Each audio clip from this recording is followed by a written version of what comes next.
நேற்று மிட் நைட்டில் பவித்ராவும் முத்துவும் பயங்கர ஃபன் பண்ணிட்டு இருந்தாங்க. முத்துக்குமரன் வந்து ஆப்பிள் எடுத்து சாப்பிட்றதுக்கு எப்பயுமே அவர் ஃப்ரிட்ஜில் வச்ச சாப்பாடு எதையுமே விரும்ப மாட்டார். ஏசி நான் நிறைய வாட்டி பார்த்துருக்கேன்.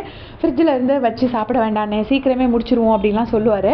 ஸோ அதே மாதிரி ஆப்பிள் அந்த குளிரோட சில்னஸோடு சாப்பிட சில பேருக்கு பிடிக்கும், சில பேருக்கு பிடிக்காது.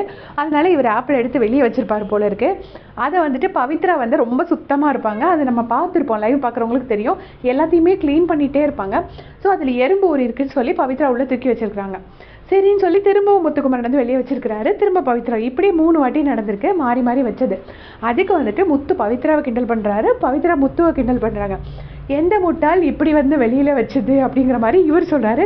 அதே எந்த முட்டாள் அந்த வெளியில் வச்ச ஆப்பில் திரும்ப தூக்கி உள்ளே வச்ச ஆப்பில் திரும்ப தூக்கி வெளியில் எறும்பில் வைக்குது அப்படின்னு சொல்லிட்டு பவித்ரா டீஸ் பண்ணிட்டு இருக்காங்க. அப்போ வந்து அருணும் வராரு.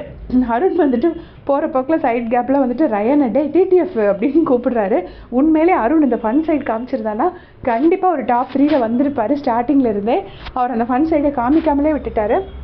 அப்புறம் திரும்ப அருணும் வந்து டீஸ் பண்ணிட்டு இருக்காங்க.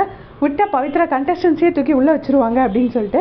அப்புறம் முத்துக்குமரன் சொல்கிறாரு, இப்படி தான் நம்ம ஒரு அடுத்து சூடு பண்ணி சாப்பிட்லான்னு குழம்பு வச்சுருக்கோம் மாப்பிள்ள, அதை தூக்கி தூர போட்டு பாத்திரத்தை கழுவ போட்டுருச்சு அப்படின்னு சொல்லி கிண்டல் பண்ணுறாரு. உடனே பவித்ரா சொல்கிறாங்க, ஏய் அப்படி நடந்துச்சா, அப்படிலாம் நடக்கவே இல்லை அப்படின்ன உடனே முத்து வந்து இல்லை நீ அப்படி பண்ணக்கூடிய ஆள் தான் அப்படின்னு உடனே பவித்ரா சொல்கிறாங்க, பார்த்தீங்களா எப்படி மாத்துறாருன்னு சொல்லிட்டு பவித்ரா சிரிக்கிறாங்க. உடனே முத்துக்குமரன் சொல்கிறாரு, இல்லை இல்லை உண்மையிலே நடந்துச்சு, ஒரு நாள் தக்காளி தொக்கு பண்ணி வச்சுருக்குறோம், அதை தூக்கி பவித்ரா தூர போட வந்துருச்சு, இது எதுக்கு இங்கே இருக்குது அப்படின்ட்டு. அப்புறம் நாங்கள் சொன்னோம், நாங்கள் சாப்பிட்றதுக்காக எடுத்து வச்சுருக்கோம் அப்படின்னு சொல்கிறாங்க. உடனே பவித்ராவும் வந்து சிரிச்சுட்டே இருக்கிறாங்க. உடனே முத்துக்குமரன் சொல்கிறார், ஒருத்தன் உள்ளே வச்ச ஆப்பில் திரும்ப எடுத்து வெளியே வைக்கிறான்னா எதுக்கு வைக்கிறான்னு யோசிக்க மாட்டீங்களா அப்படின்னு.